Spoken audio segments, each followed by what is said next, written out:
ಆತ್ಮೀಯರೇ, ನದಿ ಮತ್ತು ಪರ್ವತಗಳ ಕುರಿತು ಕೆಲವು ವಿಷಯಗಳನ್ನು ನಾವು ಈಗ ಮೆಲುಕು ಹಾಕಿದ್ದೇವೆ. ಇನ್ನು ಮುಂದೆ ತೀರ್ಥಕ್ಷೇತ್ರಗಳ ದರ್ಶನಕ್ಕಾಗಿ ರಾಷ್ಟ್ರದ ಉದ್ದಗಲಕ್ಕೆ ಪ್ರವಾಸ ಮಾಡತಕ್ಕಂಥ ಪ್ರಯತ್ನ ಮಾಡೋಣ. ಅತ್ಯಂತ ಪ್ರಾಚೀನ ಕಾಲದಿಂದ ನಾಡಿನಾದ್ಯಂತ ನಿಂತಿರುವ ಪುಣ್ಯಕ್ಷೇತ್ರಗಳು ನಮ್ಮ ರಾಷ್ಟ್ರ ಭಾವದೊಂದಿಗೆ ಸ್ಪಂದಿಸ್ತಾ ಬಂದಿದ್ದಾವೆ.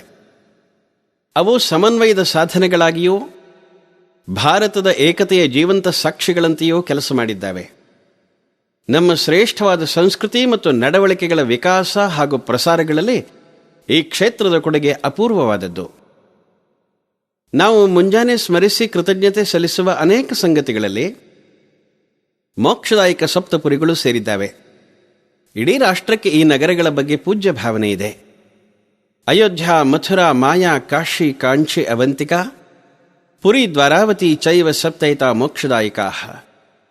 ಇದು ನಾವು ಮುಂಜಾನೆ ಹೇಳ್ತಕ್ಕಂಥ ಶ್ಲೋಕಗಳಲ್ಲೊಂದು. ಈ ಎಲ್ಲ ಕ್ಷೇತ್ರಗಳಿಂದ ನಮ್ಮ ಸಮಾಜಕ್ಕೆ ಆಧ್ಯಾತ್ಮಿಕ ಚಿಂತನೆಯ ಜೊತೆಯಲ್ಲಿ ಭೌತಿಕ ಅಭ್ಯುದಯದ ಮಾರ್ಗದರ್ಶನ ಕೂಡ ಸಿಕ್ಕಿದೆ. ಇವು ನಮ್ಮ ನಾಡಿನ ಸಂಸ್ಕೃತಿ ಮತ್ತು ಮೌಲ್ಯಗಳ ರಕ್ಷಣಾ ಕೇಂದ್ರಗಳಾದದ್ರಿಂದಲೇ ಇವುಗಳ ಮೇಲೆ ವಿಧರ್ಮೀಯರ ಬರ್ಬರ ಆಕ್ರಮಣಗಳು ನಡೆದವು. ಈ ಕ್ಷೇತ್ರಗಳೇ ಭಾರತೀಯರ ದೃಢತೆ ಮತ್ತು ಗತಿಶೀಲತೆಯ ಕೇಂದ್ರ ಬಿಂದುಗಳು ಅಂತ ಶತ್ರುಗಳಿಗೆ ಸ್ಪಷ್ಟವಾಗಿ ತಿಳಿದಿತ್ತು. ನಮ್ಮ ಭಕ್ತಿ ಮತ್ತು ನಿಷ್ಠೆಗಳು ರಾಷ್ಟ್ರದ ಯಾವುದೋ ಒಂದು ಭಾಗಕ್ಕೆ ಮೀಸಲಾಗಿಲ್ಲ. ಉತ್ತರದ ಬದರಿ, ಕೈಲಾಸ, ಮಾನಸ ಸರೋವರದಿಂದ ದಕ್ಷಿಣದ ರಾಮೇಶ್ವರ, ಕನ್ಯಾಕುಮಾರಿಯ ತನಕ, ಪಶ್ಚಿಮದ ಬಲೂಚಿಸ್ತಾನದ ಹಿಂಗುಲಾತದಿಂದ ಪೂರ್ವದ ಅಸ್ಸಾಮಿನ ಕಾಮಾಖ್ಯ ಪೀಠದವರೆಗೆ ತೀರ್ಥಕ್ಷೇತ್ರಗಳ ಜಾಲ ಹಬ್ಬಿದೆ. ನಮ್ಮಲ್ಲೊಂದು ವೈಚಾರಿಕ ಸ್ವಾತಂತ್ರ್ಯ ಇದೆ. ಹೀಗಾಗಿ 10 ಪಂಥಗಳಲ್ಲಿ ರೂಪುಗೊಂಡಿದ್ದಾವೆ. ಶೈವ, ವೀರಶೈವ, ವೈಷ್ಣವ, ಶ್ರೀವೈಷ್ಣವ, ಶಾಕ್ತ, ಗಾಣಪತ್ಯ, ಬೌದ್ಧ, ಸಿಖ್, ಜೈನ್, ಹೀಗೆ ಅಸಂಖ್ಯ ಪಂಥಗಳು ನಾಡಿನಾದ್ಯಂತ ತಮ್ಮ ಪುಣ್ಯಕ್ಷೇತ್ರಗಳನ್ನು ಕಂಡುಕೊಂಡು ಇಡೀ ರಾಷ್ಟ್ರವನ್ನು ತಮ್ಮ ತೀರ್ಥವನ್ನಾಗಿ ಭಾವಿಸಿದ್ದಾವೆ. ಯಾತ್ರಿಕ ಶಿವಭಕ್ತನಾಗಿದ್ದರೆ ರಾಮೇಶ್ವರದಿಂದ ಕೈಲಾಸದವರೆಗೆ ಹೋಗ್ತಾನೆ. 12 ಜ್ಯೋತಿರ್ಲಿಂಗಗಳ ರೂಪದಲ್ಲಿ ಶಿವನೇ ರಾಷ್ಟ್ರವ್ಯಾಪಿಯಾಗಿ ನಿಂತಿರೋದನ್ನು ನೋಡುತ್ತಾನೆ.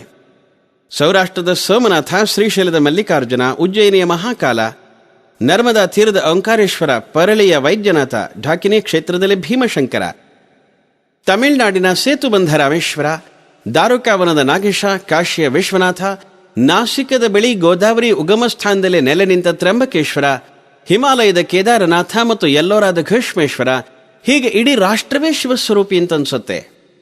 ಶಿವನ ಅಡಿ ರಾಮೇಶ್ವರವಾದರೆ ಕೇದಾರ ಅವನ ಮುಡಿ, ಕಾಶಿ ಮತ್ತು ಕಂಚಿ ಶಿವನ 2 ಕಣ್ಣುಗಳು ಅಂತ ಬ್ರಹ್ಮಾಂಡ ಪುರಾಣ ವರ್ಣನೆ ಮಾಡಿದೆ. ವೀರಶೈವ ಪಂಚಾಚಾರ್ಯ ಪಂಥದವರನ್ನು ಕೇಳಿ ನೋಡಿ. ಆಗಮೋಕ್ತ ಪಂಚಾಚಾರ್ಯ ಪರಂಪರೆಯ ಪಂಚಪೀಠಗಳಾದ ಬಾಳೆಹೊನ್ನೂರು, ಶ್ರೀಶೈಲ, ಉಜ್ಜಯಿನಿ, ಕಾಶಿ ಮತ್ತು ಕೇದಾರಗಳ ಮೂಲಕ ಇಡೀ ರಾಷ್ಟ್ರವನ್ನು ಅವರು ಜೋಡಿಸಿದ್ದಾರೆ. ವೈಷ್ಣವ, ಶ್ರೀವೈಷ್ಣವರನ್ನು ಕೇಳ್ತೀರಾ? ನೆರೆನಾಡಿಗಳಂತೆ ನಾಡಿನಾದ್ಯಂತ ಪಸರಿಸಿರುವ 108 ವೈಷ್ಣವ ಕ್ಷೇತ್ರಗಳಿಂದಾಗಿ ಭಾರತ ವಿಷ್ಣು ಸ್ವರೂಪಿ ಎಂದೇ ಅವರ ಭಾವನೆ. ವಿಷ್ಣು ಕಂಚಿ, ಗುರುವಾಯೂರ್, ಶ್ರೀರಂಗಂ, ಶ್ರೀರಂಗಪಟ್ಟಣ, ಶಿವನ ಸಮುದ್ರ, ಮೇಲ್ಕೋಟೆ, ಪಾಜಕ, ಉಡುಪಿ, ತಿರುಪತಿ, ಪಂಢರಪುರ, ಅಯೋಧ್ಯೆ ಮತ್ತು ಮಥುರೆಯಿಂದ ಬದರಿ ತನಕ, ಪಶ್ಚಿಮದ ದ್ವಾರಕೆಯಿಂದ ಪೂರ್ವದ ನವದ್ವೀಪದವರೆಗೆ 108 ವೈಷ್ಣವ ತೀರ್ಥಗಳು. ನಮ್ಮ ರಾಷ್ಟ್ರದ ಪ್ರತಿಯೊಂದು ಪ್ರಾಂತದಲ್ಲೂ ಪ್ರತಿ ಭಾಷೆಯಲ್ಲೂ ಶೈವ ವೈಷ್ಣವ ಸಂತರು ಅವತರಿಸಿದ್ದಾರೆ. ಅಸ್ಸಾಮಿನ ಶಂಕರದೇವ್, ಬೆಂಗಾಲ ಮತ್ತು ಒರಿಸ್ಸಾದ ಶ್ರೀ ಚೈತನ್ಯ ಮಹಾಪ್ರಭುಗಳು, ಆಂಧ್ರ ತಮಿಳುನಾಡುಗಳಲ್ಲಿ ತ್ಯಾಗರಾಜ, ಕಂಬ, ಶ್ರೀಮದ್ ರಾಮಾನುಜರು, ವೈಷ್ಣವ ಸಂತರಾದ ಆಳ್ವಾರುಗಳು, ಶೈವ ಸಂತರಾದ ನಾಯನ್ಮಾರರು, ಕೇರಳದ ಶ್ರೀ ಶಂಕರ ಭಗವತ್ಪಾದರು ಮತ್ತು ಶ್ರೀ ನಾರಾಯಣ ಗುರುಗಳು, ಕರ್ನಾಟಕದಲ್ಲಿ ಶ್ರೀಮನ್ ಮಧ್ವಾಚಾರ್ಯರು, ಶ್ರೀಪಾದರಾಜರು, ಶ್ರೀ ವ್ಯಾಸರಾಜರು, ಪುರಂದರ ಕನಕದಾಸರು, ಬಸವೇಶ್ವರರು, ಅಲ್ಲಮ ಪ್ರಭುಗಳು, ಅಕ್ಕಮಹಾದೇವಿ, ಮಹಾರಾಷ್ಟ್ರದಲ್ಲಿ ಜ್ಞಾನದೇವ, ಸೋಪಾನ್ದೇವ, ಏಕನಾಥ್, ಮುಕ್ತಾಬಾಯ್, ನಿವೃತ್ತಿನಾಥ್, ನಾಮದೇವ್, ತುಕಾರಾಮ್, ಗಾಡ್ಗೆ ಮಹಾರಾಜ್, ಶ್ರೀ ಗುಲಾಬರಾವ್ ಮಹಾರಾಜ್, ಚೋಖಾಮೇಳ, ಗುಜರಾತಿನ ಶ್ರೀ ನರಸಿಂಹತಾ, ರಾಜಸ್ಥಾನದ ಸಂತ ಮೀರಾ, ಪಂಜಾಬಿನ ಶ್ರೀ ಗುರು ನಾನಕರಿಂದ ಶ್ರೀ ಗುರು ಗೋವಿಂದ್ ಸಿಂಹನ ತನಕ, ಸಿಂಧದಲ್ಲಿ ಶ್ರೀ ಝೂಲೆಲಾಲ್, ಉತ್ತರ ಪ್ರದೇಶದಲ್ಲಿ ವಾಲ್ಮೀಕಿ, ವ್ಯಾಸರಿಂದ ಕಬೀರ್, ತುಳಸಿದಾಸರವರೆಗೆ ಸಹಸ್ರಾರು ವಿಭೂತಿ ಪುರುಷರ ಮಾಲಿಕೆ ಈ ರಾಷ್ಟ್ರದಲ್ಲಿದೆ. ಅವರೆಲ್ಲರ ಉಪದೇಶಗಳ ಸಮಾನ ವಾರಸುದಾರಿಕೆ ನಮ್ಮೆಲ್ಲರ ಪುಣ್ಯ ವಿಶೇಷ. ಭಕ್ತ ಶಾಕ್ತನಾದರೆ 51 ಶಕ್ತಿ ಪೀಠಗಳು ನಾಡಿನೆಲ್ಲೆಡೆ ಅವನನ್ನು ಕರೀತಾವೆ.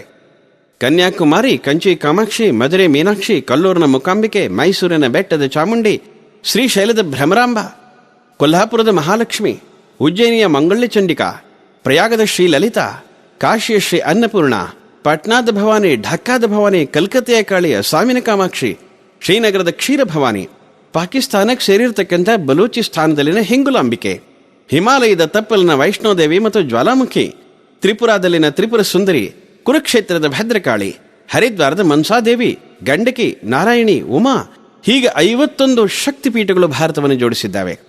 ತನ್ಮೂಲಕ ಭಾರತ ಅಂತಂದ್ರೆ ಶಕ್ತಿ ಸ್ವರೂಪಿಣಿ ದುರ್ಗಾ ಅನ್ನತಕ್ಕಂಥ ಭಾವನೆ ಬೆಳೀತು. ಸಿಖ್ಖರನ್ನು ಕೇಳಿ.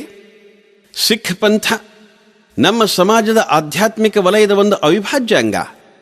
ಆ ಪಂಥದ ಸಂಸ್ಥಾಪಕರಾದ ಶ್ರೀ ಗುರುನಾನಕ್ ದೇವರು ಒಬ್ಬ ವೈಷ್ಣವ ಸಂತ. ಪರಂಪರೆಯಂತೆ ಅವರು ಇಡೀ ಭಾರತದಲ್ಲಿ ಬಲೂಚಿಸ್ತಾನದಿಂದ ಬರ್ಮಾದವರೆಗೆ, ದಕ್ಷಿಣದ ತುದಿಯಿಂದ ಉತ್ತರದ ಹಿಮಾಲಯದಲ್ಲಿನ ಹೇಮಕುಂಡದವರೆಗೆ ಯಾತ್ರೆಗೈದಿದ್ದಾರೆ. ಅಯೋಧ್ಯೆಯಲ್ಲಿ ಅವರು ತಪಸ್ಸನ್ನಾಚರಿಸಿದರು. ಅಲ್ಲೇ ಅವರಿಗೆ ಜ್ಞಾನೋದಯವಾದದ್ದು. ಅವರೇ ಬರೆದ ಜಪುಜಿ ಅನ್ನೋ ಗ್ರಂಥದಲ್ಲಿ 68 ಪವಿತ್ರ ತೀರ್ಥಗಳ ಭಕ್ತಿಯುಕ್ತವಾದ ವರ್ಣನೆ ಇದೆ. ಹಾಗೆ ನೋಡಿದರೆ ಸಿಖ್ ಅನ್ನೋದು ಶಿಷ್ಯ ಅನ್ನುವ ಸಂಸ್ಕೃತ ಶಬ್ದದ ಅಪಭ್ರಂಶ. ಸಿಖ್ ಪಂಥದ 10 ಮಂದಿ ಗುರುಗಳ ಹೆಸರುಗಳನ್ನು ಗಮನಿಸಿ.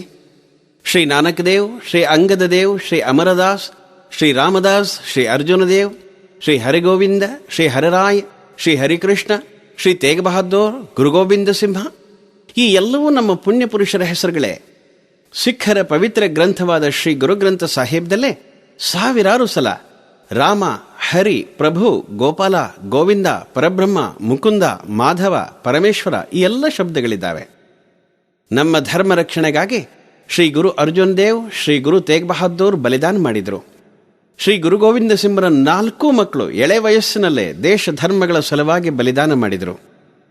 ಅಮೃತ್ಸರ, ಆನಂದಪುರ, ಪಾಟ್ನಾ, ದೆಹಲಿ, ನಾಂದೇಡ್, ಬೀದರ್, ಹಿಮಾಲಯದ ಹೇಮಕುಂಡ, ಪಾಕಿಸ್ತಾನದಲ್ಲಿರುವ ನನ್ಕಾನಾ ಸಾಹೇಬ್ ಮತ್ತು ಪಂಜಾಬ್ ಸಾಹೇಬ್ ಸಿಖ್ಖರ ಪವಿತ್ರ ಕ್ಷೇತ್ರಗಳು. ಬೌದ್ಧರಿಗೂ ಅಷ್ಟೇ. ಜಗತ್ತಿನ ಎಲ್ಲ ಬೌದ್ಧರಿಗೆ ಭಾರತವೇ ಪವಿತ್ರ ತೀರ್ಥಕ್ಷೇತ್ರ. ಅದರಲ್ಲೂ ಪ್ರಮುಖವಾಗಿ ಬುದ್ಧನು ಜನಿಸಿದ ಲುಂಬಿನಿ, ಅವನಿಗೆ ಜ್ಞಾನೋದಯವಾದ ಸ್ಥಳ ಅರ್ಥಾತ್ ಸಿದ್ಧಾರ್ಥ ಬುದ್ಧನಾದ ಗಯಾ, ಬುದ್ಧನ ಪ್ರಥಮ ಪ್ರವಚನ ನಡೆದ ಕಾಶಿ ಸಮೀಪದ ಸರನಾಥ, ಹಾಗೂ ಬುದ್ಧ ತನ್ನ 80ನೇ ವಯಸ್ಸಲ್ಲಿ ದೇಹ ತ್ಯಾಗ ಮಾಡಿದ ನಿರ್ವಾಣ ಸ್ಥಾನ ಕುಶಿನಗರ, ಇವು 4 ಅತ್ಯಂತ ಪವಿತ್ರ ಕ್ಷೇತ್ರಗಳು. ಇವಲ್ಲದೆ ಬುದ್ಧನ ಚರಣಸ್ಪರ್ಶದಿಂದ ಪುನೀತವಾದ ಸಾಂಕಾಶಯ, ಶ್ರಾವಸ್ತಿ, ರಾಜಗೃಹ, ಕೌಶಾಂಬಿ, ವೈಶಾಲಿ, ಅಯೋಧ್ಯ, ಪಾಟಲಿಪುತ್ರ ಇವೆಲ್ಲವೂ ಪವಿತ್ರ ಅನಿಸಿದ್ದಾವೆ. ಭಗವಾನ್ ಬುದ್ಧನ ನಿರ್ವಾಣದ ಬಳಿಕ ಅವನ ಅಸ್ಥಿಯನ್ನ 8 ಸ್ಥಳಗಳಲ್ಲಿಟ್ಟು ಅಲ್ಲೆಲ್ಲ ಸ್ತೂಪಗಳನ್ನು ಕಟ್ಟಿದ್ದಾರೆ. ಅವೆಲ್ಲವೂ ತೀರ್ಥರೂಪವೇ. ಹೀಗೆ ದೇಶದಾದ್ಯಂತ ಸಹಸ್ರಾರು ಸ್ತೂಪಗಳು, ಚೈತ್ಯಗಳು, ವಿಹಾರಗಳಿದ್ದಾವೆ. ಜೈನ ಪಂಥದ ತೀರ್ಥಕ್ಷೇತ್ರಗಳು ದೇಶದಾದ್ಯಂತ. ಜೈನ ಪಂಥೀಯರು ತಮ್ಮ ದಿವ್ಯ ಕ್ಷೇತ್ರಗಳನ್ನು ಸಿದ್ಧಕ್ಷೇತ್ರಗಳು ಮತ್ತು ಅತಿಶಯ ಕ್ಷೇತ್ರಗಳು ಅಂತ ವಿಂಗಡಿಸಿದ್ದಾರೆ. ತೀರ್ಥಂಕರರು, ಸಾಧುಗಳು, ಸಿದ್ಧರು ನಿರ್ವಾಣ ಹೊಂದಿದ ಸ್ಥಳಗಳನ್ನು ಸಿದ್ಧಕ್ಷೇತ್ರಗಳು ಅಂತ ಪರಿಗಣಿಸಿದರೆ, ವಿಶೇಷ ಘಟನೆಗಳು ನಡೆದ ಸ್ಥಳಗಳನ್ನು ಅತಿಶಯ ಕ್ಷೇತ್ರ ಅಂತ ಭಾವಿಸ್ತಾರೆ. ಅಷ್ಟಪಾದ, ಸಮ್ಮೇದ ಶಿಖರ, ಪಾವಾಪುರಿ, ಅಯೋಧ್ಯ, ಅಬು ಪರ್ವತ್, ಗಿರಿನಾರ್, ಶತ್ರುಂಜಯ ಹಾಗೂ ಕರ್ನಾಟಕದ ಶ್ರವಣಬೆಳಗೊಳ, ಹೊಂಬುಜ, ಮೂಡುಬಿದ್ರೆ, ಧರ್ಮಸ್ಥಳ ಇವೆಲ್ಲವೂ ಜೈನರ ಪವಿತ್ರ ಕ್ಷೇತ್ರಗಳು. ಹೀಗೆ ನಮ್ಮ ನಾಡಿನ ಎಲ್ಲ ಪಂಥಗಳೂ ಭಾರತವನ್ನು ತೀರ್ಥ ಸ್ವರೂಪದಲ್ಲಿ ಕಂಡಿವೆ. ನಮ್ಮ ರಾಷ್ಟ್ರದ ಆತ್ಮವನ್ನು ದುರ್ಬಲಗೊಳಿಸುವ ಕೆಲಸ ಯಾವ ಪಂಥದಿಂದಲೂ ಆಗಿಲ್ಲ.